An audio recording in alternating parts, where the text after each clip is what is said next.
through the phone, and I didn't know what to tell her. His widow, Gail, said, Mr. Gladstone, we begged Major League Baseball to allow us to be part of the health plan. Begged them. We offered to pay the insurance premiums just so we could be under the umbrella of their coverage, and they flat out refused.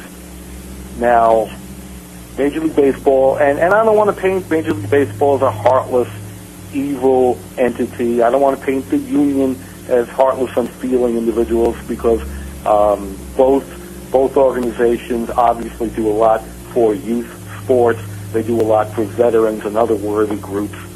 But how do you turn down somebody who has a neurological impairment and is offering to pay the insurance premiums? All they wanted to do is be part of the MLB coverage.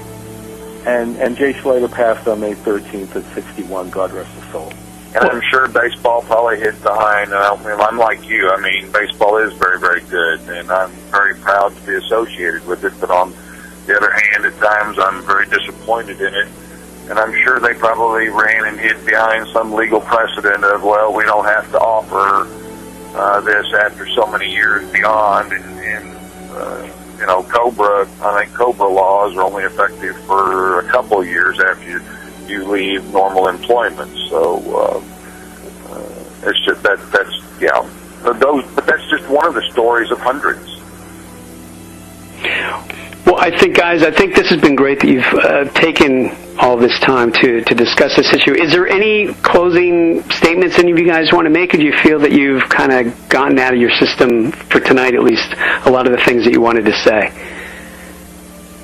Well, I thank you for having us on the show, for maybe getting some publicity out of it, or some enlightenment for people that don't. And, we've talked about that tonight, that there's a lot of players that don't even know what's going on. So hopefully your show will hit somebody that may turn around and do something about it.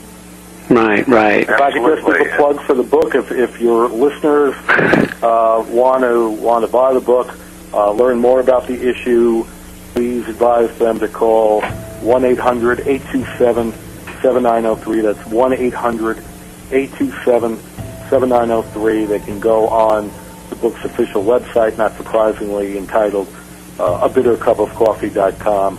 And I hope they get educated, because I think this is an issue.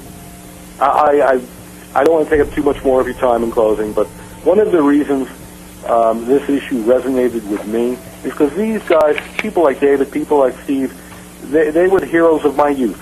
I'm not that far separated from them, but I grew up watching these guys, and I can't understand for the life of me, now that I'm in my 50s. I just got my first AARP card the other day.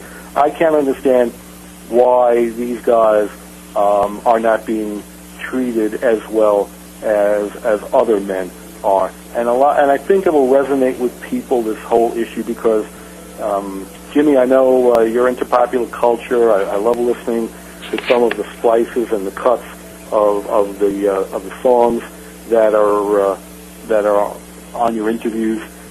If you remember the old TV show The Fugitive, the David Jansen show in the 60s about the doctor who was unfairly accused of killing his wife. He just wanted justice, and he wanted the scales of justice to be tipped back into a level playing field. And that's all I'm attempting to do with this book. I want to try to get this inequity remedied on behalf of men like David and Steve, and hopefully in some small way the book accomplishes that. Well, it is. Doug, I want you to know, Doug, that all of us appreciate what you're doing and what you've done and what you're trying to do. And I think I think Steve feels the same thing as I do, and I just want people to know that we're disappointed in baseball, very much so, but yet we both still have a tremendous passion for the game and a love for the game, and would continue to do anything we could to help promote and make the game grow.